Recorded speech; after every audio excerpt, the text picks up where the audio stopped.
दोस्तों नमस्कार। एक बार फिर से मैं ये नया वीडियो लेकर आ रहा हूँ बायोफ्लॉक के विषय में। देखिए, बायोफ्लॉक फ़िश फार्मिंग इस समय ट्रेंडिंग हो रही है और मेजर अगर आपको मत्स्य पालन स्टार्ट करना है एज ए बिज़नेस तो 3 तरह से मुख्य रूप से होता है। एक तो ट्रेडिशनल यानी कि परंपरागत तरीका है, यानी कि तालाब में पॉन्ड में कल्चर करना फ़िश का। देन दूसरा आता है बायोफ्लॉक यानी कि टैंक में कल्चर करना और बायोफ्लॉक की माध्यम से फीड देना फ़िश को और उसकी ग्रोथ करना। और थर्ड कल्चर होता है RAS यानी कि रिसर्कुलेटरी एक्वा कल्चर।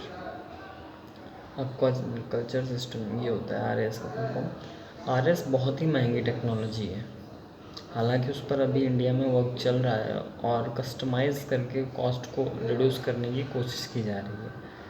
लेकिन अभी रिसेंटली, जैसा कि आपको पता होगा, प्रीवियस वीडियो में मैंने बताया था कि मैंने एक ARB करके जींद हरियाणा में एक सेंटर है, आस्था रिसर्च एंड ब्रीडिंग, वहाँ पर बायोफ्लॉक की ट्रेनिंग ली एक दिन की।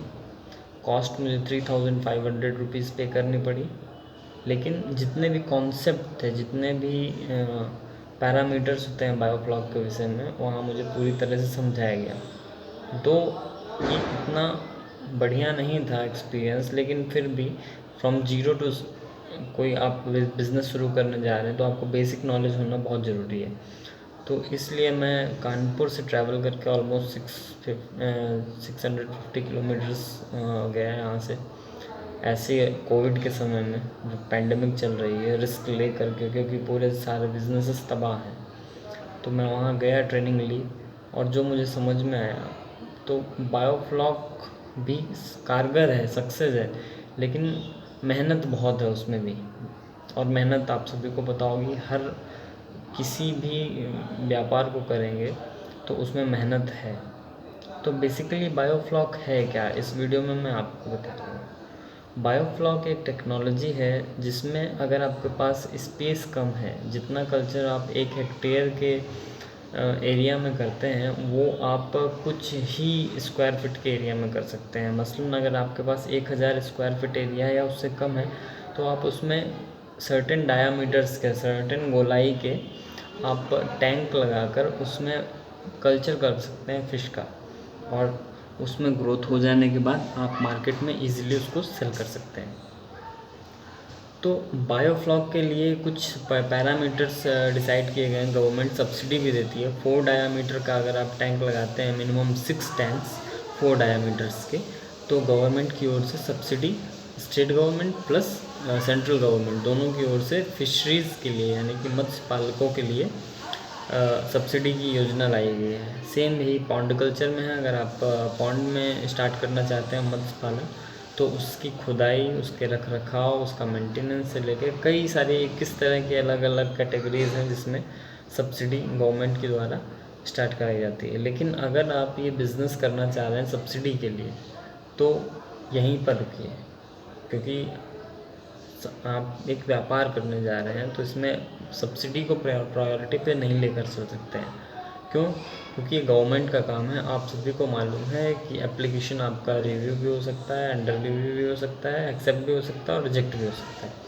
तो अगर आपको इनिशियली कुछ लागत से स्टार्ट करना है फिशरीज़, तो सबसे बेटर होगा आपके लिए कि मिनिमम आप 2 लाख रुपए के आसपास अपना बजट लेकर चलिए, जिसमें आपके 6 टैंक मिनिमम लग जाएंगे और 6 टैंकों में आप विभिन्न प्रकार की फ़िशेस का कल्चर कर सकते हैं।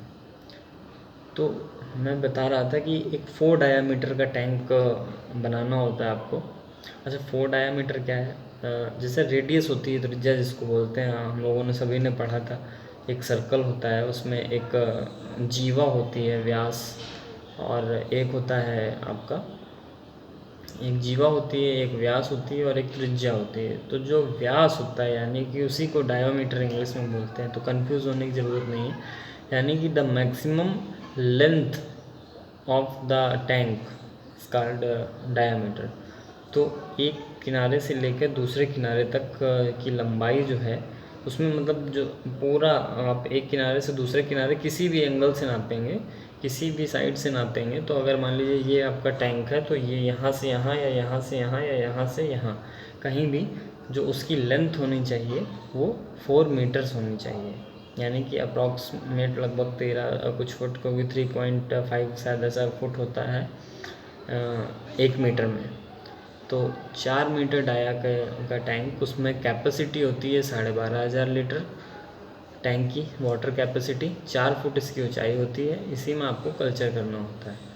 अच्छा, इसको बनाने के लिए क्या करना है कि मेश आती है, मेश मतलब देखा होगा जाली टाइप की होती है, अगर कहीं पौधे आपने लगे हुए देखे होंगे रोड किनारे, तो एक जाली टाइप की लोहे की पतली पतली जालियाँ होती हैं, उसको ऐसा राउंड करके खड़ा कर दिया जाता है। या आप बहुत से वीडियोस में देख भी सकते हैं, यूट्यूब पे बहुत सारे अवेलेबल हैं वीडियो, नहीं पड़े हैं तो आगे मैं डालूँगा कि किस तरह से वो जाली मैश से उसको राउंड किया जाता है, उसकी थिकनेस क्या होती है, 10 mm, 8 mm, 6 mm, 12 mm ऐसे करके थिकनेस आती है, मोटाई जिसे बोलते हैं, तो उसको राउंड शेप में ऐसे कर लिया जाता है। और उसके बाद एक तारपोलिन होता है, तारपोलिन आप कह सकते हैं जैसे तिरपाल होता है उसी तरह से एक तारपोलिन आता है, मतलब एक कवर होता है जिसमें प्लास्टिक को मशीनों से चिपका दिया जाता है। अब इसमें इस बेटर क्वालिटी का मिनिमम 750 mm थिकनेस का जो तारपोलिन होना चाहिए, जीएसएम को, सॉरी एमएम को बोल रहा हूँ, 750 जीएसएम से नीचे मत जाए, ऐसा वहाँ रिकमेंड किया गया। और बेस्ट क्वालिटी है 1000 जीएसएम का तारपोलिन। 1000 जीएसएम का तारपोलिन लगभग 12 से 15,000 रुपये में आ जाता है। इसको ध्यान देने की ज़रूरत है कि अच्छी जगह से ख़रीदें।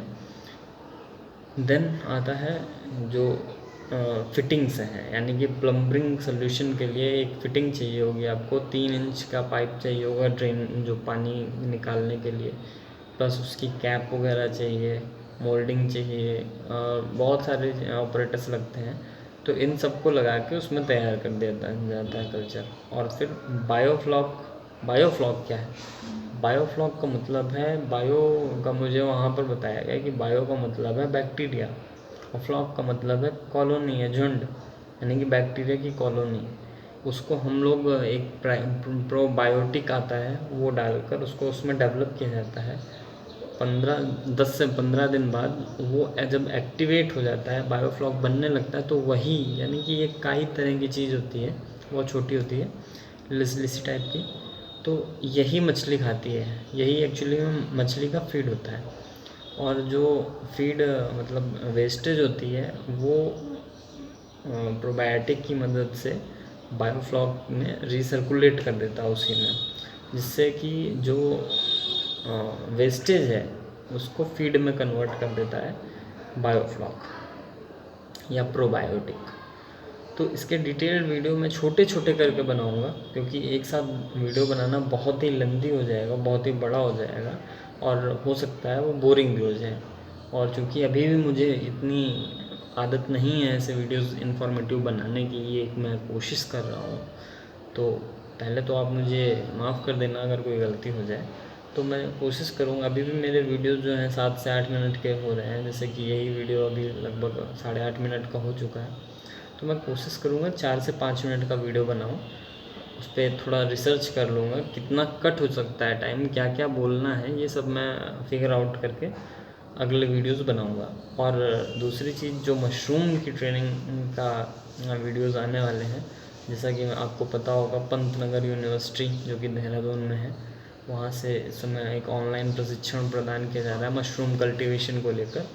तो वो कल से ट्रेनिंग शुरू हो रही है, जिसमें मैंने रजिस्ट्रेशन किया था, कोर्स फी 500 रुपीज़ थी, 5 तारीख लास्ट डेट थी अप्लाई करने के लिए।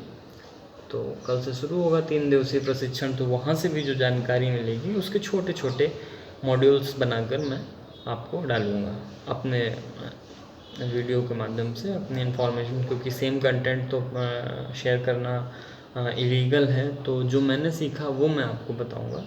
और ऐसे ही जुड़ते रहेंगे और आगे चलते रहेंगे, साथ में ग्रोथ करेंगे, साथ में प्रोग्रेस करेंगे, क्योंकि कोविड-19 एक ऐसी पेंडेमिक है जिसने सारे व्यापार को पूरी तरह से ठप कर दिया है, जीरो कर दिया है। मैं भी पिछले 6 महीने से बेरोज़गार बैठा हूँ, लेकिन अब चूँकि समय इतना ज़्यादा ख़राब हो चुका है कि कुछ ना कुछ तो करना है। तो फ्रॉम ज़ीरो टू ग्रोथ हम लोग सब साथ साथ चलेंगे। जो मेरे फेलियर्स होंगे या जो मेरी सक्सेस होंगी वो आप सभी के साथ होंगी, और जो आप सभी की सक्सेस हो वो आप चैनल पर शेयर कीजिएगा। दो अभी ये चैनल नहीं बनाया गया है, तो इसका प्रोफेशनलाइजेशन अगर रिस्पॉन्स अच्छा आएगा तो किया जाएगा, नहीं तो ऐसे ही अल्लड़ मस्त होकर वीडियो बनेंगे। और जो कोशिश होगी यही कि आपसे जुड़ूं और आप मुझसे जुड़ें, और कम्युनिकेशन हो। आपको जो आता हो वो आप मुझ तक पहुंचाएं, जो मुझे आता है मैं आपको पहुंचाऊंगा। इसी के साथ और एक वीडियो बनाऊंगा, क्योंकि ये महीना पूरा हेक्टिक है। मोती की खेती के विषय में भी मैंने ट्रेनिंग अप्लाई कर रखी है, प्लस सीमैप से एरोमेटिक प्लांट्स की भी खेती के लिए ट्रेनिंग के लिए अप्लाई कर रखा है, और बायोफ्लॉक की ट्रेनिंग हो गई है, मशरूम की करनी है, और बी वेनम या बी कीपिंग कैसे क्या करी जाए, ये सभी की ट्रेनिंग में डालूँगा।